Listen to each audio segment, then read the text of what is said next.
Le grand reporter Gallagher Fenwick et le général de l'armée française Nicolas Richoux démontent la propagande israélienne que défend la femme à Bourdin. D'abord, cette photo publiée par le ministre israélien de la Défense sur le bulldozer de cette tour, elle sera livrée, ça fera partie, à mon sens, des éléments portés par l'accusation devant la Cour internationale de justice pour génocide, puisque je rappelle pour crime de guerre. Génocide. Pour génocide. Pour vous, c'est une pièce à porter à ce dossier. Sûr. Oui, notamment parce que si vous relisez la Convention du 9 décembre 48, notamment son article 2 et les alinéas A, B, C, D, E, vous voyez que le caractère d'homicidaire de ce qui est en train de se passer, c'est-à-dire détruire ce qui rend la vie possible, fait clairement partie des critères au regard desquels vous pouvez estimer qu'il y a génocide.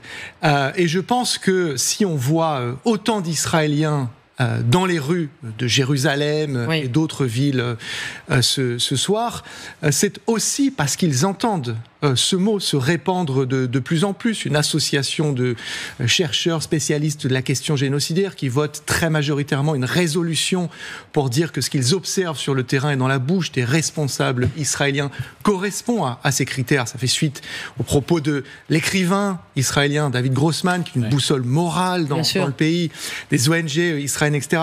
Donc, j'ajouterais juste, enfin, j'ai beaucoup de choses à ajouter, mais je vous dirais... Mais on a le temps, donc on va revenir à vous. Ne pas oublier que la ville de Gaza est également le lieu où des spécialistes de la famine au regard des critères IPC, 5 critères, ont déterminé qu'il y a 500 000 personnes qui souffrent de famine. Si je puis me permettre, l'état de famine, vous avez raison, a été déclaré pour 500 000 sur les 2,1 millions d'habitants de la bande de Gaza, selon cette expertise indépendante.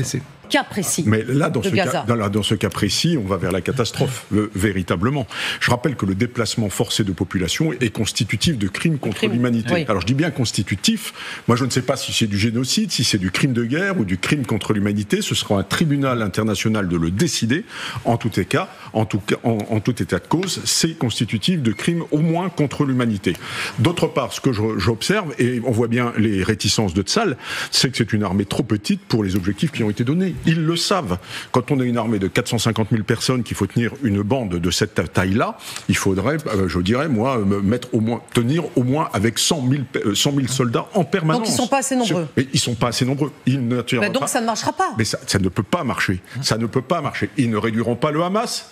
Ça fait 2 ans qu'ils courent après le Hamas. Le Hamas, c'est d'abord une idée. Il fabrique des soldats une idéologie. Il fabrique des soldats à l'appel. On voit bien que le Hamas est toujours présent, n'est pas éradiqué, c'est ce que vous voulez dire. Pas éradiqué, et aujourd'hui, ils ont un véritable problème. C'est une des zones les plus densément peuplées de guerre du monde, là, actuellement. Très, très difficile d'aller chercher à la petite cuillère l'ennemi dans les décombres. Et je pense que c'est un échec stratégique annoncé d'Israël. Oui, Gallagher Fenwick, l'armée israélienne dit que le Hamas empêcherait par la force certains habitants de fuir, qui le voudraient de fuir. Est-ce que ça, c'est quelque chose qui arrive, à votre avis, très concrètement dans la bande de Gaza? Je rappelle qu'il n'y a aucun journaliste qui peut travailler librement dans la bande de Gaza, puisque l'armée israélienne empêche tous les journalistes de rentrer dans la bande de Gaza. J'en profite pour rendre un hommage très appuyé aux journalistes palestiniens et palestiniennes qui payent un très très lourd tribut pour leur travail journalistique à l'intérieur de la bande de Gaza. Plus de 220 de nos confrères et nos consoeurs qui ont été assassinés par Israël, qui continuent effectivement d'empêcher non pas la presse libre, mais la presse étrangère de rentrer à l'intérieur de la bande. Alors évidemment, Israël conteste ce que vous dites et Israël mène des enquêtes. Évidemment, mais il y a absolument débat là-dessus sur qui sont les journalistes qui sont tués dans la bande de Gaza et qui, la plupart d'entre eux, je dirais même la totalité, sont considérés par l'armée d'Israël comme des terroristes. Alors je pense que la quasi-totalité des Gazaouis sont considérés comme étant soit des terroristes, soit des complices des terroristes. Et c'est bien ça, là, je vous laisse la responsabilité de vos propos. Non, bien sûr, et je l'endosse entièrement. Et c'est bien ce à quoi nous sommes en train d'assister. C'est pour ça que je reprenais le terme de génocide et cette intention qui est matricielle dans ce qui est en train de se...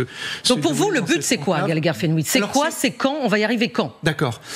Quand on dit que le pouvoir israélien n'a pas d'objectif, l'objectif, il le hurle, urbi et orbi, sans cesse. Il ne s'en cache pas. Oui, c'est la réduction de population, l'élimination. Bezalel Smotrich disait qu'il faudrait qu'il reste 100 à 200 000 personnes. Ce ministre d'extrême droite israélien. Donc, le choix qui est donné aux Palestiniens de Gaza et en Cisjordanie, qu'il ne faut pas oublier dans une certaine mesure. C'est pour ça que les propos de Donald Trump sont parfaitement faux. Il n'y a pas d'otages retenus en Cisjordanie. Pourtant, il y a 40 000 Palestiniens qui ont été dépossédés et déplacés de force.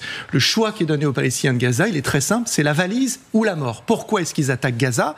C'est pour forcer cette population à aller vers le sud, afin qu'elle y soit enfermée dans un univers concentrationnel. Je rappelle que ce même ministre de la Défense, Israël Katz, parlait de camp humanitaire. L'expression, parce qu'elle a choqué, a été abandonnée. Et pourquoi est-ce que la diplomatie égyptienne est remontée?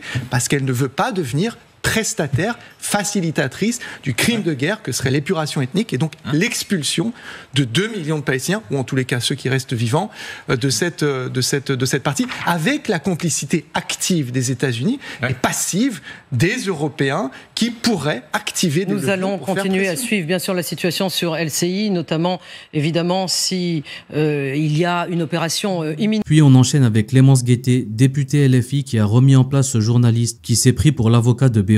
La seule chose désagréable qu'il ait dit pendant cette interview, il a dit aussi « je partirai ce soir », puisqu'il va partir ce soir, sans regret.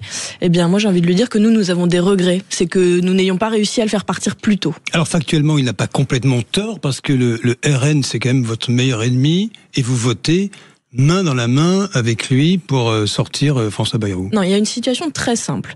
Ce soir, non, bien sûr que non, nous ne votons pas main dans la main avec le Rassemblement national. La même chose. Il se trouve que nous allons voter la même chose. Mais vous savez, c'est comme ça que ça se passe à l'Assemblée nationale. Monsieur Bayrou a un mérite, c'est d'avoir demandé la confiance, cette fois-ci du Parlement. Ça est la première fois en 5 ans depuis Monsieur Castex. Je rappelle que c'est juste le niveau basique de la démocratie parlementaire. Demander au Parlement si on est d'accord.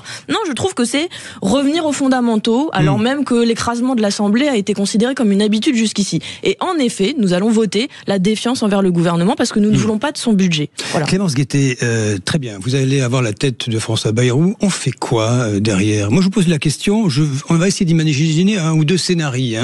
Tiens, Emmanuel Macron n'attend pas, il nomme au hasard Sébastien Lecornu dans la foulée, moyennant quelques arrangements.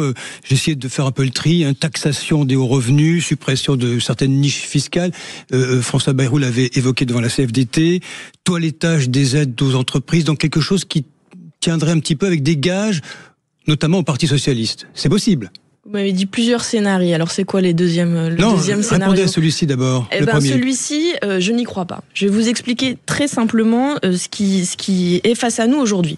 On a une Assemblée nationale fragmentée grosso modo en 3 blocs, dont un bloc de gauche qui demande de la justice fiscale parce que les milliardaires de ce pays, depuis 8 ans de macronisme, s'en sont mis plein les poches. C'est votre credo, ça, maintenant... les hauts revenus, les milliardaires. Oui, c'est notre credo parce que si vous voulez, les fortunes des milliardaires français ont atteint le budget de 400 hôpitaux français. Voilà, c'est absolument inadmissible. Plus de 500 milliards juste dans les poches de quelques personnes. 10 millions de personnes sous le seuil de pauvreté. C'est un phénomène mondial. Ça se passe en Chine aussi. Oui, mais vous savez qu'on peut faire des politiques pour lutter contre ça. Chacun dans son petit coin en France, on va réussir à taxer les très hauts revenus et vous avez l'ordre mondial, le commerce mondial qui va nous débouler dessus. Mais ça, c'est un autre sujet. Vous sous-entendez quoi? Que les riches vont partir? Parce que c'est ce qu'on nous dit depuis des années et des années, alors qu'il y a des études qui montrent que l'exil fiscal, si jamais on appliquait à nouveau l'ISF ou la taxe Zuckman, les gens ne partiraient pas. Ce sont des mensonges et c'est un chantage qui est absolument inadmissible. 15 milliards. Maintenant, vous savez qu'avec 1 milliard, on n'a plus rien.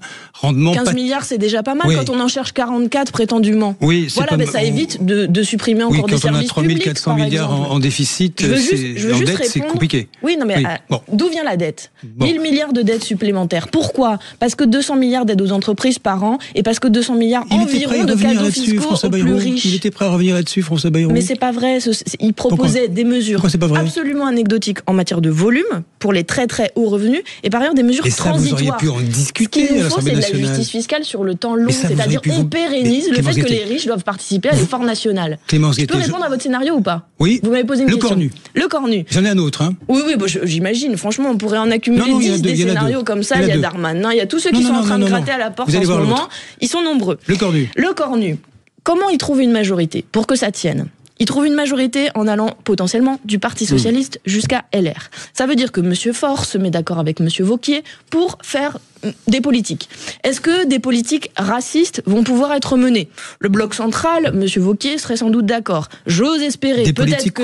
Racistes. J'ose espérer que peut-être M. Faure résisterait à ça. Est-ce qu'on peut faire de la justice fiscale dans cette configuration? M. Faure pourrait peut-être le proposer. La Macronie détricoterait son mandat, son bilan après 8 ans de mandat Macron. Bon, et M. Wauquiez dirait oui. Non, il dira non. Donc cette hypothèse, elle ne tient pas. Le Premier ministre ne tiendra pas. Et je vais vous dire une chose. Je pense que les Français sont agacés de ces trucs de politique, fiction, etc. Pourquoi nous demandons à ce que ce soit Macron qui parte? Parce que remplacer un Premier ministre, Monsieur Barnier, Monsieur Bayrou, c'est pas de la personnalisation. Macron. Je reviens sur vos mots, monsieur. Vous avez dit, vous voulez la tête de Monsieur Bayrou. Nous ne voulons pas la tête de Monsieur Bayrou. Nous voulons que sa politique cesse. Et le responsable de la politique, c'est Monsieur Macron. La tête de M. Macron. Je me suis trompé d'individu. Nous voulons que M. Macron se dise il y a une crise politique dans ce pays. Pourquoi? Parce qu'il a provoqué une dissolution et qu'il n'a pas respecté le résultat des urnes et qu'ensuite il a nommé 2 premiers ministres qui étaient illégitimes. Olivier Faure à Matignon.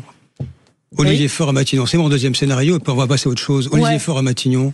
Olivier Faure à Matignon, ça n'arrivera pas non plus. Je pense que M. Faure, les socialistes se font balader par M. Macron et ses caprices depuis quelques jours. Ils se font balader, vous dites. Et je pense qu'ils cèdent aux sirènes de la gouvernementabilité, etc., alors qu'ils n'ont aucune chance d'être nommés à Matignon. Mais je ne vous referai pas les scénarios. Je pense que c'est la même configuration et que ça ne tiendra pas non plus. Par ailleurs, c'est un renoncement total du programme sur lequel tous ces socialistes, les 60 là, qui sont à l'Assemblée nationale, ont été élus il y a moins d'1 an.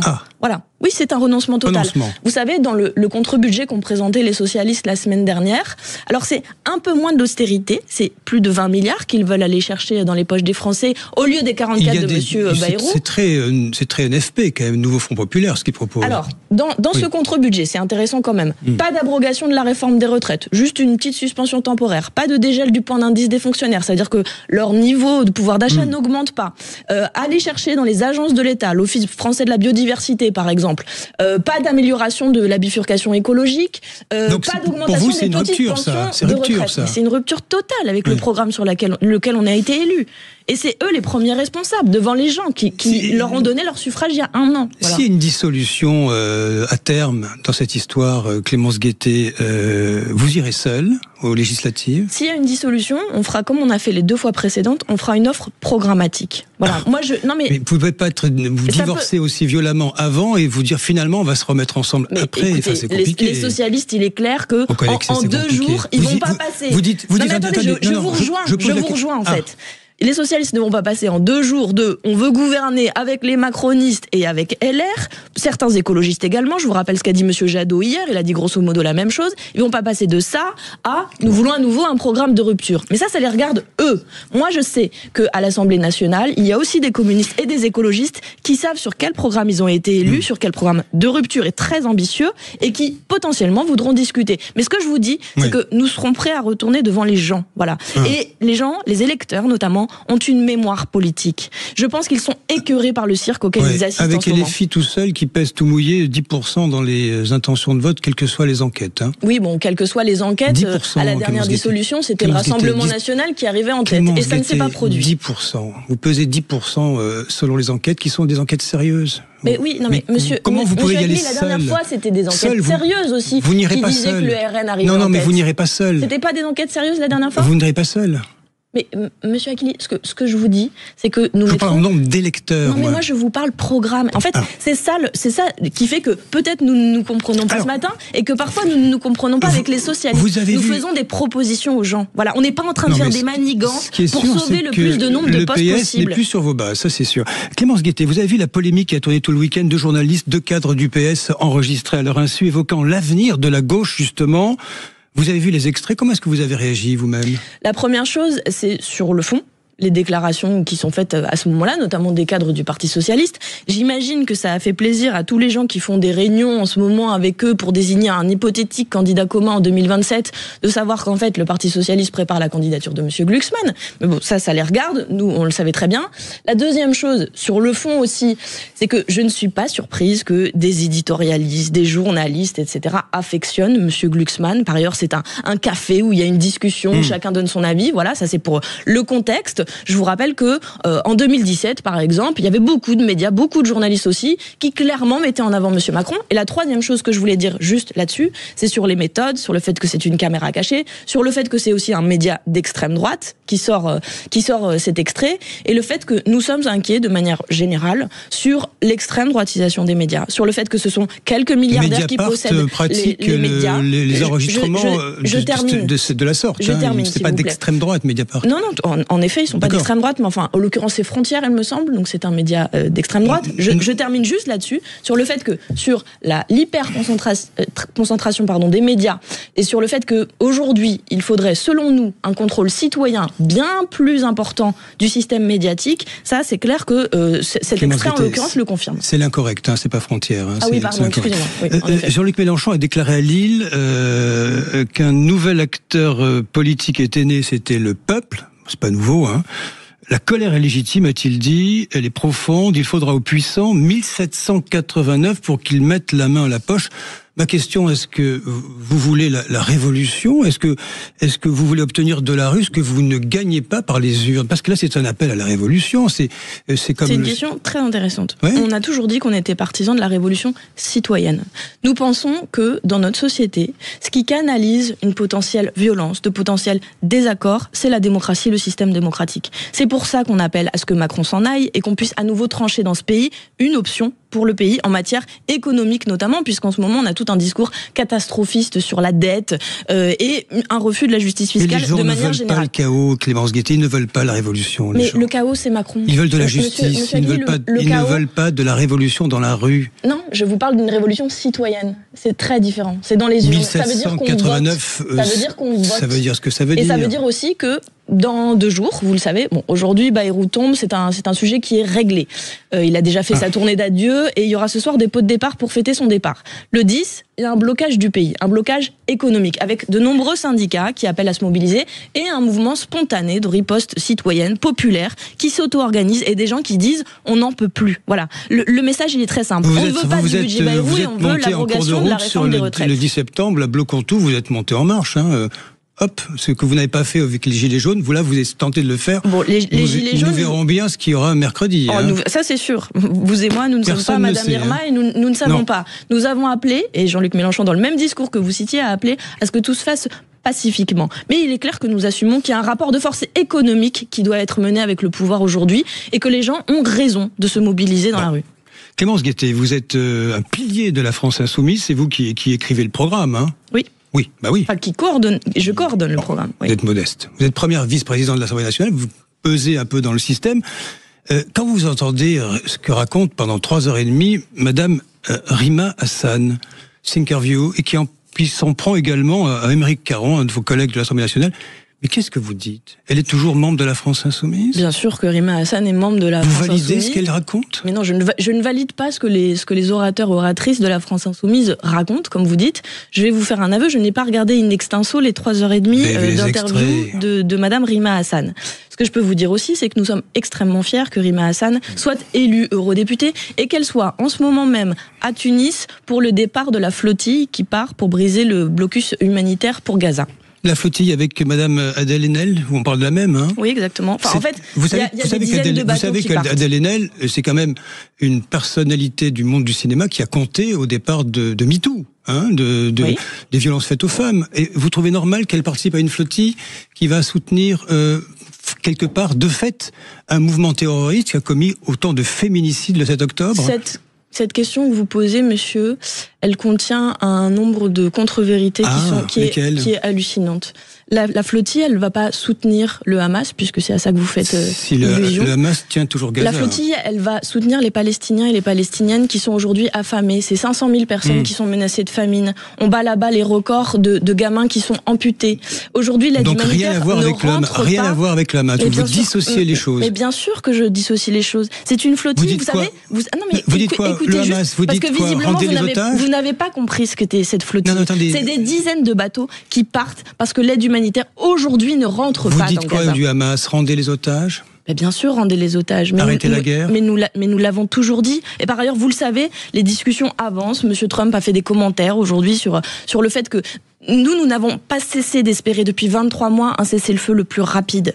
Parce qu'il faut que les massacres s'arrêtent. On est devant un génocide aujourd'hui. Monsieur Trump, comme vous dites, c'est pas un commentaire. Il demande au Hamas justement de négocier et d'arrêter la guerre, de rendre des otages. C'est un commentaire, puisqu'il n'est pas partie prenante aujourd'hui. Ce n'est pas un commentaire, c'est le président des États-Unis qui essaie de faire pression sur un groupe terroriste qui maintient des otages en détention. Aujourd'hui, c'est pas Monsieur Trump qui peut décréter qu'il y a un cessez-le-feu et qu'il y a la paix. Et nous l'espérons toutes et tous, je pense. Parce qu'il faut que les otages puissent rentrer chez eux et parce qu'il faut que les Palestiniens et les Palestiniennes arrêtent de mourir sous les bombes tous les jours aujourd'hui. Nous verrons bien ce qui se passera en attendant, Clémence Guettet, ce soir, après le départ très probable de François Bayrou. Nous verrons bien. Enfin. Oui. Vous dites enfin. Merci à vous. Merci Clémence Guettet. Merci. Je rappelle, un député La France Insoumise du Val-de-Marne et première vice-présidente de l'Assemblée nationale d'avoir été l'invitée de Sud Radio ce matin.